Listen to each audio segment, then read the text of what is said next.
So many of us, when we want to start drawing, we want to be able to draw like this immediately.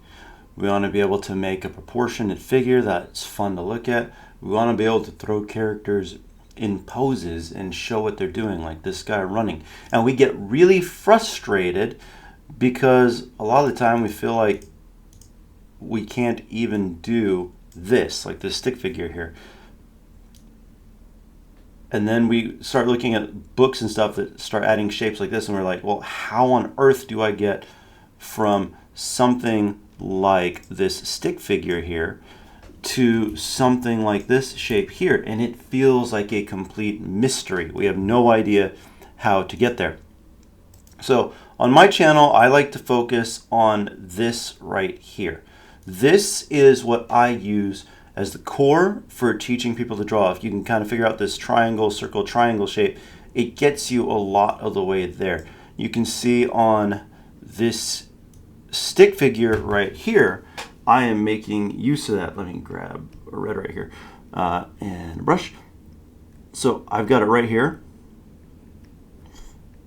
and I just kind of wrapped it around the stick figure. In fact, let's go ahead and head back over to this stick figure here, and I quite literally am just wrapping this guy like that, kind of something like this. This is not going to be perfect as long as it's kind of roughly in the right spot. And so if you want to learn more how to do this, I've got some videos on my channel. But the reason I'm talking about it now is because I think too many people have the misconception that they're going to pick up drawing really quick after just a little bit of practice. Some people, maybe it might click faster. I was not one of those people. It did not come quickly to me, and so I kept having to look for ways where I could help drawing make more sense to me. And the triangle, circle, triangle thing is kind of where I landed. It lets me think through poses faster and make sense of them. Okay, so going from there, I think we need to think of our drawing skills more as like a toolbox. A toolbox, well, it's got, screwdrivers and hammers and nails, obviously wrenches, things like that. And these are all things that we use to build stuff. I hung a basketball hoop up the other day, and every time I ran into a tool that I didn't have, I ended up having to go to the hardware store and get some more. And while spending the money on that's not fun, the point is, if I'm missing a tool, I go get it. But when we are drawing, we don't do the same thing. We see that we've got the hammer, we see that we've got the wrench, and we're trying to make drawing work with just these things. They're like, why isn't this working? Well, it's because you don't have your screwdriver, or you don't have your other kind of hammer that you might need, or whatever else. You've got to have all the right tools in order to make drawing work. So our tools in drawing largely look like these. So we, a line, a circle, triangle. And I want to point out that the lines we make are not actually about lines. They're about shapes. Lines just exist to help us know that something exists in a shape. So a shape can look like this. A shape can look like this. A shape can look like this. As long as the line exists, so that we know what's inside of it. So we come over here, you can see we start with some fairly simple circle, triangle, and then we start getting slightly more complex. We got a diamond, which I use a lot for drawing the nose, with something like this, and then you can put the nostrils in like that. So cylinders, fingers and things like that. Boxes help us understand planes. Little by little, we start to be able to make more interesting shapes where we kind of define things as we need them.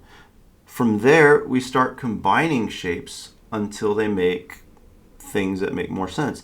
So like you can see, I quite literally took this exact shape here and stuffed it in there. It makes kind of a nose shape. Now I'm breaking it down. Now, I don't actually draw like this in my head. I don't. As you get better at it, or more skilled and more proficient, you'll get a better understanding, and you'll kind of start getting a feel for it. It's like, okay, so this line here kind of gets me closer to the shape that I'm looking for. Okay, so I know that I want kind of a nose with a rounder front, so maybe something like this. Now there's a little bit of a triangle shape here for the nostril, and then I'm going to kind of follow around like that. And that's typically how I think more through things. The eyes, they're not usually more rectangle. They're more like pizza slices for me a lot of the time. Like this. Eyebrows, also kind of like really thin needles.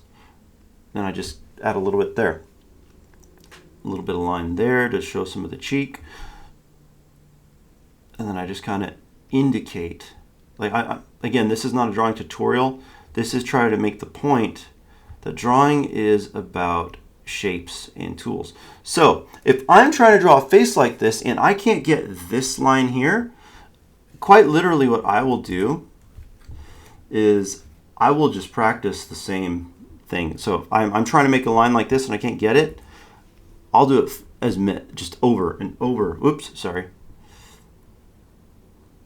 So I'll just do it over and over and over and over and over, and then I'll come back the other way and do it over and over and over and over and over and so forth. And I just keep doing these over and over until my hand muscles get used to that movement. A lot of the time we can't draw actually is because the muscles in our body, specifically our arms and our hands, are not used to the movements that we are trying to make. So we're trying to hold that pencil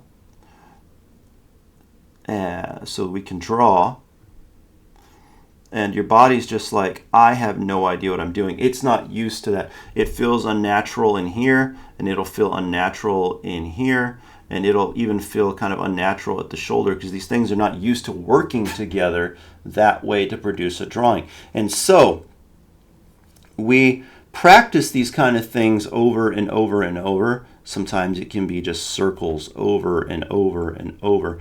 And quick tip, your drawing should largely come from the shoulder, not from the wrist. You'll give yourself carpal tunnel if you work heavily from the wrist. Let your shoulder do the heavy lifting. Your elbow and your wrist do what I call micro adjustments, meaning they should just be very minorly making whatever adjustments you need to make sure things do the right place. But as far as the bulk of the work of moving the arm, that's going to fall to the shoulder. Okay, and so you just big and small, kind of whatever shape you need to, and I'll even start big and then smaller, smaller, smaller in the middle. And I just do these over and over until I get comfortable making those shapes. So if this video is a tutorial for anything, it's think of your drawing skills as a toolbox, and you need to figure out how to add tools to the toolbox just like you would go to the hardware store. But for a lot of it, it's just going to be teaching your arm how to make the movements that you need it to make in order to make the drawing work. So if you want to actually see how I put together a figure, kind of like, where did it go? It's gone. There it is. Kind of like this figure here. I do have a tutorial, I've actually got a few of them, on my YouTube channel where I walk through putting together a figure kind of akin to this one. Maybe not quite this detailed, but the basic structure using that, where'd it go?